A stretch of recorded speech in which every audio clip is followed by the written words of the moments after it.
Itu kan hanya asumsi ya. Jadi kalau cerita ini tentunya agak complicated ya.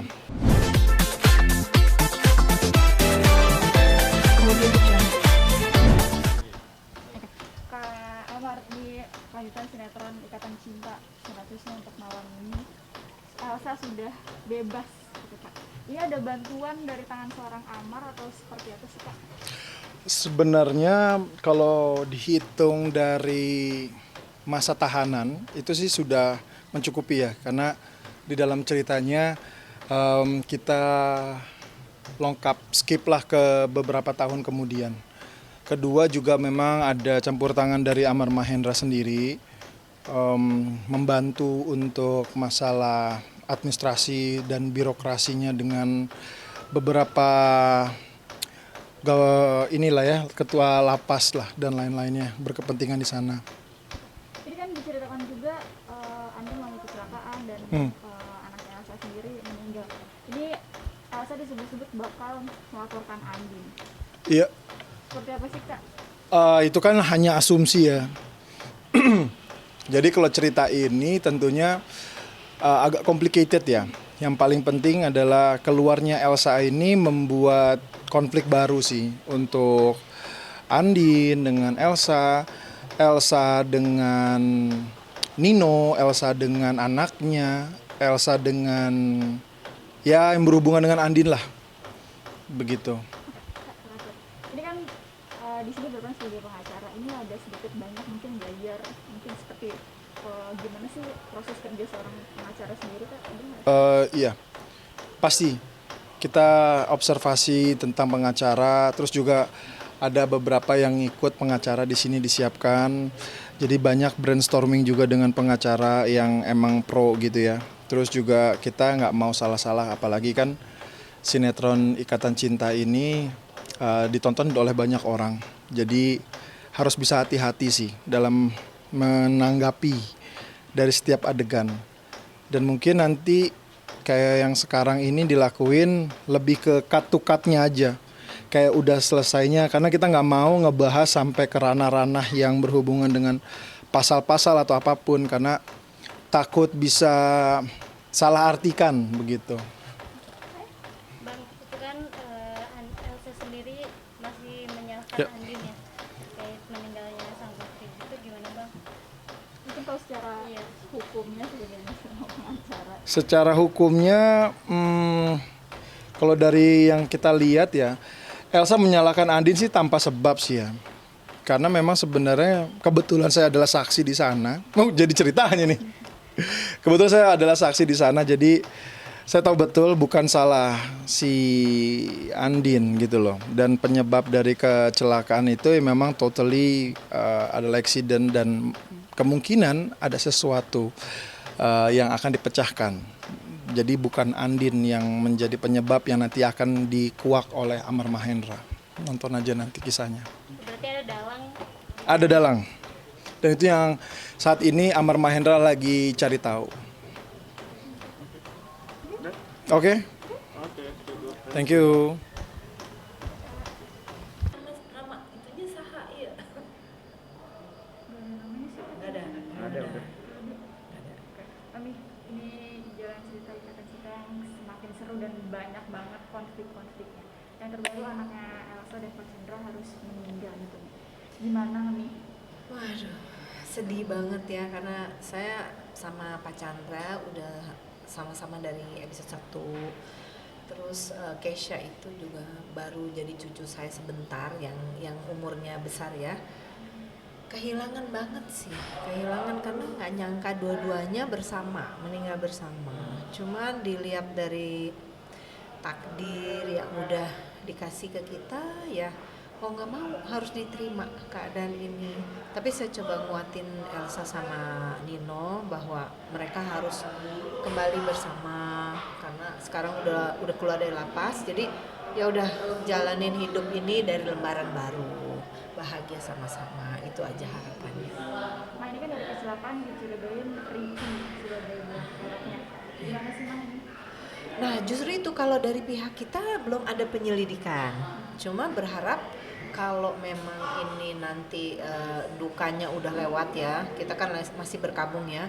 Ini bisa secepatnya diselidiki penyebabnya karena Papa Chan tuh memang biasa bawa mobil. Terus kenapa pas saat itu kebetulan bisa terjadi gitu kan? Ini jadi pertanyaan buat kita. Terus memang sempat mungkin Andin mendengar gitu bahwa kok nggak bisa ngerem, ya kan? Sempat gitu ya. Jadi ini sekarang mungkin nanti akan jadi PR baru buat Pak Amar yang jadi pengacara kita untuk menyelidiki kasus selanjutnya. Karena ya mungkin dari pihak kita keluarga kita berusaha ikhlas kehilangan, tapi ya kita juga harus cari tahu ya apakah ini wajar atau ada pihak-pihak lain penyebab gitu. Ini mau tanya sedikit tentang yang ada yang sedang viral tentang perempuan yang dicerai gitu lah suaminya dan ada mengalami gangguan kejiwaan. Gimana sih nih kalau kami mungkin bisa cara untuk bangkit gitu? Ya kita sebagai sesama perempuan, aku cuma mengasih saran kepada gadis yang lagi patah hati itu, tolong deh kamu banyak berdoa ya, karena Allah itu memberi cobaan nggak mungkin melampaui batas. Jadi kamu banyak berdoa, istighfar, coba kamu lihat ke depan lagi apa sesuai kesedihan kamu sekarang sampai istilahnya takut amit-amit ya kalau sampai bunuh diri atau apa, janganlah. Karena hidup tuh nggak sekarang aja. Allah berarti kasih cobaan kamu untuk ke depan kamu bisa lebih kuat. Terus ini harus dilewatin. Ya mungkin banyak ketemu keluarga, teman, hilangin dulu deh perasaan itu memang berat. Tapi ya harus kuat ngadepin cobaan itu aja. Makasih banyak ya. Thank you. Habis gimana? Kali ini dia sebagai Yolanda, ini kan jalan ceritanya juga semakin kompleks banget ya, banyak konflik-konfliknya. Jadi yang terbaru Elsa udah keluar dari penjara. Udah bebas ya Ini pemirsa. kan dibantu juga apa ya, kebebasannya oleh Amar. Oh iya, Amar Mahendra Law and Corporate ya guys. Jadi Pak Amar Mahendra itu kan emang ceritanya di sini sebagai seorang pengacara yang always win never lose gitu loh. Jadi aku juga sebagai sekretarisnya Pak Amar memang harus sebisa mungkin ngebawain porsi aku dengan baik gitu loh. Dan dengan kebebasan Elsa ini ya memang membuktikan kalau Pak Amar itu tak terkalahkan gitu.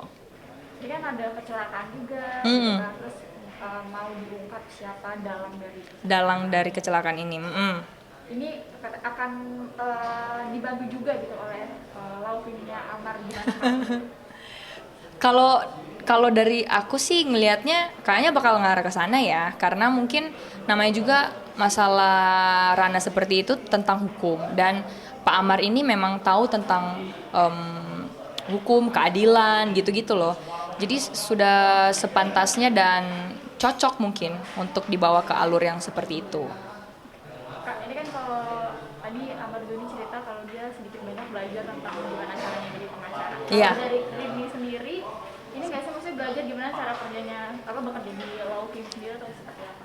Iya, bukan lagi pemirsa. Aku tuh karena saking apa ya, suka sama karakter aku yang ini, karena gimana ya, ini kan membawa sisi perempuan yang mengutamakan karir, terus berdedikasi, berwibawa, walaupun memang kayak kalau dari pemirsa nih, kalau nonton terus netizen juga kalau komen, aku suka baca-baca komentar mereka lagi mereka kayak suka tapi agak greget juga sama Yolanda yang nggak pernah senyum gitu-gitu kan, sekretaris yang maksudnya bawaannya itu mulu fokus sama nggak ada senyum-senyumnya sama sekali.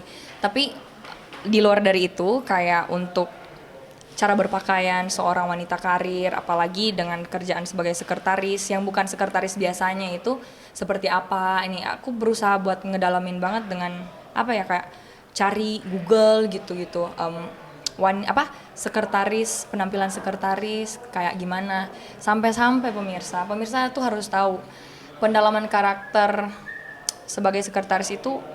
Pas aku pulang Manado kemarin, karena aku kepikiran kan, kira-kira apa nih yang bisa aku bawa pulang gitu dari Manado. Ini baju aku Baju dari mama aku. Silakan lewat abang, bisa kok, tenang. Jadi baju ini kayak baju mama pas dia dulu sebagai seorang wanita karir. Sampai sekarang sih masih PNS, cuman maksudnya kan badannya udah beda ya. Jadi aku main copot-copot aja baju-bajunya. Sampai-sampai ini aku bawa pulang ke Jakarta. Sampai segitunya. Tapi ini sebagai caranya hari ini untuk mengembangkan acting juga nggak sih? Iya betul.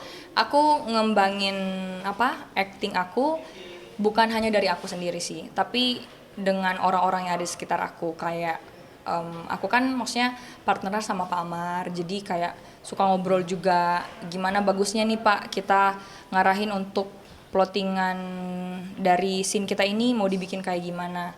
Atau bareng sama timnya Amar Mahendra, kan ada tuh Tobi dan Irwan. Nah kita suka ngobrol dan suka diskusi juga, maksudnya bagusnya tektokannya seperti apa. Sama kadang tuh enaknya di diskusi ada yang tak perlu didiskusikan pemirsa.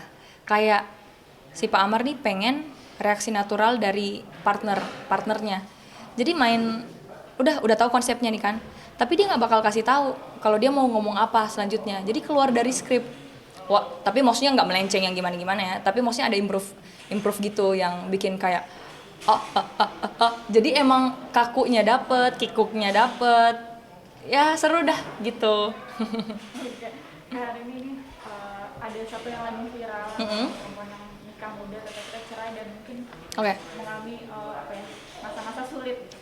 Mungkin hari ini menilainya gimana sih untuk sesama perempuan sendiri, terutama untuk yang menikah muda? Aku sebagai perempuan pasti sedih ya dengarnya, karena kan namanya mental itu tetap harus dijaga. Mental dari seseorang itu dipersiapinnya kayak gimana itu sebenarnya dari kita sendiri yang tahu. Cuman kalau dari aku yang cukup aku sayangkan banget adalah kalau memang kita belum siap untuk pernikahan, apalagi maksudnya nikah muda gitu-gitu. Ada banyak hal, ada banyak aspek kan yang emang harus kita persiapkan. Kayak aku sendiri pribadi kayak ngasih goals untuk sebuah standar dalam hubungan yang lebih ke jenjang pernikahan, something like that. Aku malah sekarang ngesampingin itu karena sekarang aku masih single kan. Jadi kayak emang pengen fokusnya di karir, di pekerjaan aku. Nah, dengan aku ngelihat ada sosok wanita yang kayak jatuh dan mental breakdown karena dia nikah muda, kayak ya adalah satu part dari Rini yang kayak ngerasa gagal aja gitu. Kenapa ya bisa ada wanita yang kena sampai segitunya. Tapi mungkin bisa jadi pelajaran ya buat kita. Maksudnya bukan membuat dia sebagai oknum yang harus disalahkan, enggak. Tapi maksudnya dengan itu kita bisa berkaca. Terus kita juga bisa belajar lah ya. Dari ini kita bisa ngambil hikmahnya. Bagusnya kita kalau mau fokus itu kemana dulu. Karena kan hidup ya cuman sekali. Tapi kematian juga cuma sekali. Jadi kalau misalnya mau ngejar sesuatu, ya ada baiknya dengan mengutamakan dulu spiritualitas kita sama Tuhan, biar arahnya itu benar gitu loh. Gitu sih kalau dari aku. Terima kasih ya. Thank you.